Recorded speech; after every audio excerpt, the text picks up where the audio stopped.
এইরকম দেখায় আপনাদের খোঁজ নেন। আমি যদি না বলি এখান থেকে বাইরে যেতে পারবেন না স্যার, মাথায় রাখেন।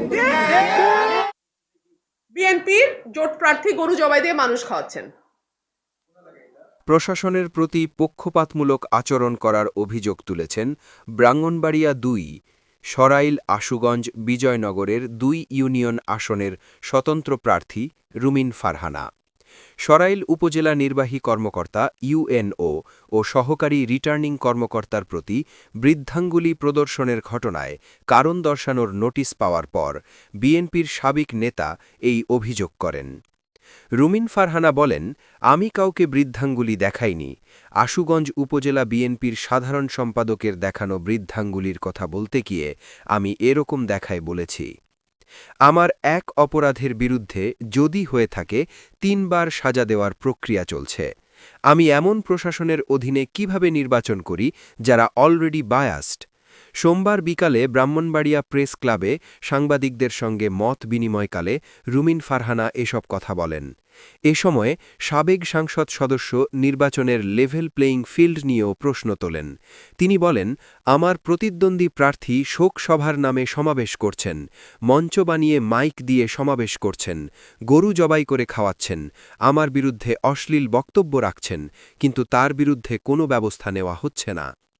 আজ সকালে আমি রিটার্নিং কর্মকর্তার কাছে গিয়েছিলাম, জানতে চেয়েছিলাম কার বিরুদ্ধে কত টাকা জরিমানা করা হয়েছে, কিন্তু তিনি আমাকে কোনো উত্তর দিতে পারেননি। তিনি শোকেজের কর্তৃপক্ষ নিয়ে প্রশ্ন তুলে বলেন, আমাকে নির্বাচন কমিশন শোকেজ করার অধিকার রাখে, কিন্তু ডিসি কিভাবে শোকেজ করেন। তিনি দাবি করেন, নির্বাচনের প্রচার শুরুর আগে রিটার্নিং কর্মকর্তা এমন নোটিশ দিতে পারেন না। এ সময় তিনি প্রশাসনকে নিরপেক্ষ ভূমিকা রাখার আহ্বান জানান। ডিসি শোকেজ করতে পারেন কিনা স্বতন্ত্র প্রার্থীর এমন প্রশ্নের বিষয়ে জানতে চাইলে জেলা রিটার্নিং কর্মকর্তা ও জেলা প্রশাসক শারমিন আক্তার জাহান বলেন, জেলা প্রশাসক জেলা রিটার্নিং কর্মকর্তাও। তিনি নির্বাচনী আইন বলেই আচরণবিধি লঙ্ঘনের অভিযোগে প্রার্থীকে শোকেজ করতে পারেন। রুমিন ফারহানাকে আইনগতভাবেই শোকেজ করা হয়েছে। ২২ জানুয়ারি বেলা ১১টায় জেলা প্রশাসক কার্যালয়ে সশরীরে উপস্থিত হয়ে রুমিন ফারহানাকে ব্যাখ্যা দিতে বলা হয়েছে। রুমিন ফারহানার বিরুদ্ধে মব সৃষ্টির অভিযোগ আনা হয়েছে। সহকারী রিটার্নিং কর্মকর্তা ও সরাইল উপজেলা নির্বাহী কর্মকর্তা মোহাম্মদ আবু বকর সরকার এক চিঠিতে এই অভিযোগ আনেন। নির্বাচনী অনুসন্ধান ও বিচারিক কমিটি এবং জ্যেষ্ঠ সিভিল জজ আশরাফুল ইসলামের কাছে শনিবার চিঠি পাঠিয়ে আইনানুগ ব্যবস্থা নেওয়ার অনুরোধ জানান। চিঠিতে অভিযোগ করা হয়, সরাইলের ইসলামাবাদ গ্রামে মঞ্চ করে জনসমাবেশের আয়োজন করেন রুমিন ফারহানা, যা নির্বাচন আচরণবিধি লঙ্ঘন। তাৎক্ষণিকভাবে সমাবেশ ভেঙে দেওয়া হয়। নির্বাহী হাকিম শাহরিয়ার হাসান খান ভ্রাম্যমাণ আদালত পরিচালনা করে জুয়েল মিয়াকে ৪০,০০০ টাকা জরিমানা করেন। এ সময় রুমিন ফারহানা নির্বাহী হাকিমকে আক্রমণাত্মকভাবে বৃদ্ধাঙ্গুলি প্রদর্শন এবং আঙুল উঁচু করে বারবার হুমকি প্রদর্শন করেন।